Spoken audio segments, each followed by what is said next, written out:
just listen to me.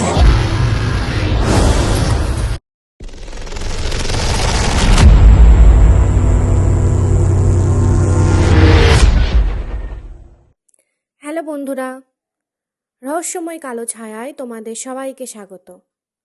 চলে এসেছি আজকে আরেকটা নতুন ঘটনা নিয়ে।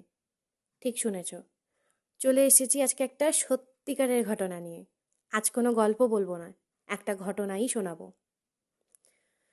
তো চলো, কানে হেডফোন লাগিয়ে আমার সাথে রহস্যময় দুনিয়ার রোমাঞ্চকর গল্প শুনতে।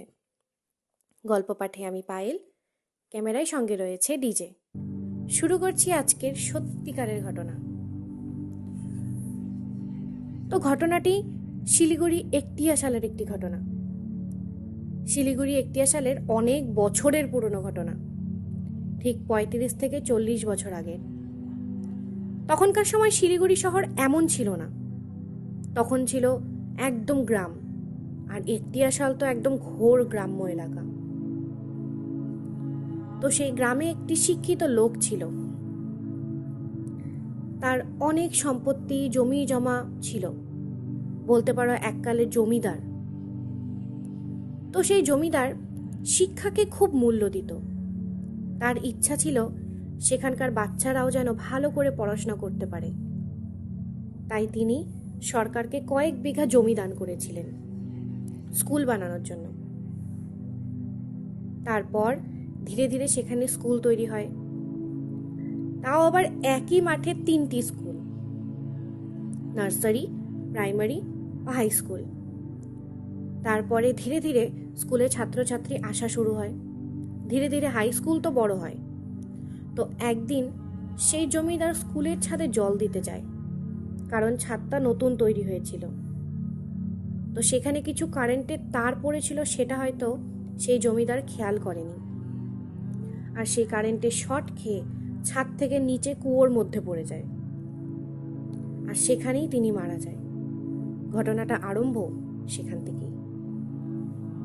তিনি মারা যাওয়ার পর সেই গ্রামের লোকেরা তাকে সেই স্কুলের পেছনের মাটিতে সমাধি দেয় এবং তার ওপর তারই একটা মন্দির তৈরি করে, কারণ গ্রামবাসীরা তাকে ভগবানের মতো শ্রদ্ধা করত, আর সেও তো গ্রামবাসীদের খুব ভালোবাসত।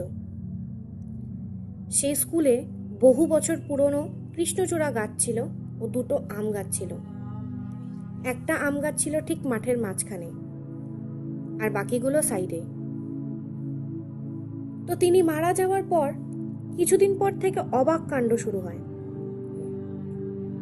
মানুষ মাঠের সামনে দিয়ে গেলে অনেকেই সেই জমিদারকে দেখতে পেত।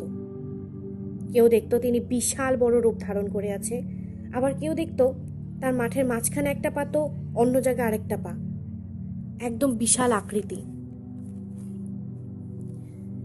এভাবেই হঠাৎ আবার কিছুদিন পর থেকে সেই মাঠের মাঝখানের আম গাছটিতে অনেক মানুষ ফাঁসি দেওয়া শুরু হয়। কেন, কোন কারণে কেউ বুঝতে পারত না।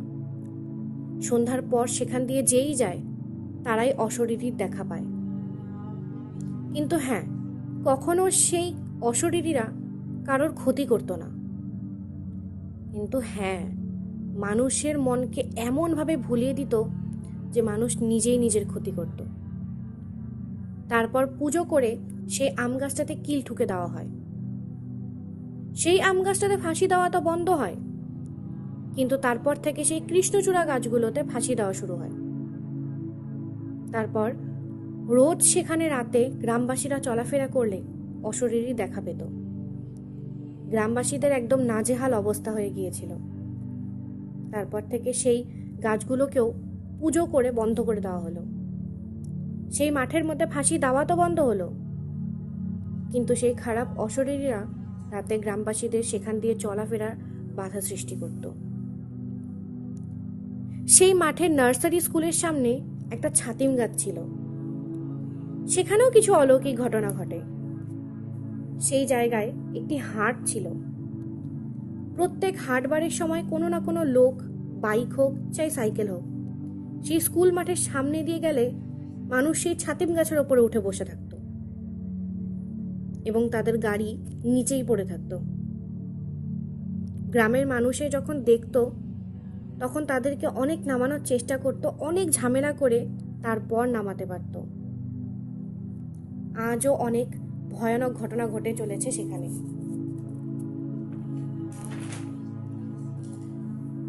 এরকমই এত বছর পর এর একটা ঘটনা, সে একটিয়াশাল গ্রামে হঠাৎ করে একদিন একজন সাধু আসে এবং গ্রামে পা রাখতে সেখানকার লোকেদের বলে, তোদের গ্রামের ভালোর জন্য একটি পুজো কর, না হলে এই গ্রামে 3টি অপমৃত্যু মরণ হবে।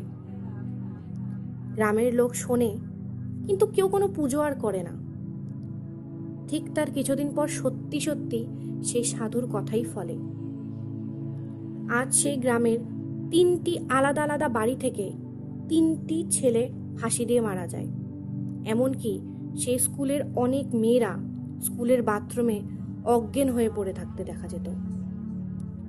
রাতে স্কুল মাঠে কেউ দাঁড়ালে স্কুলের টিনে জোরে জোরে হাঁটার আওয়াজ হতো। কেউ ঢিল ছোড়ে, কিন্তু কারোর গায়ে লাগে না। পেছনে ঘুরে দেখা যায় যে পাথর পড়ে আছে। ঢিলগুলো এত জোরে জোরে ছোড়ে যে কারো গায়ে লাগলে সাংঘাতিক ব্যথা লাগবে। লোকেদের ভয় পাওয়ায় আজও সেই জায়গা ভয়ঙ্কর। আজও কারোর সাথে কিছু না কিছু হয়েই যাচ্ছে। আর হ্যাঁ, এখন অবশ্য সেই মাঠের মাঝখানের আম গাছটা ও ছাতিম গাছটা কেটে ফেলা হয়েছে, কিন্তু আজও এখনো সে অশরীরীদের আতঙ্ক শেষ হয়নি গাছগুলো কেটে ফেলার পরেও।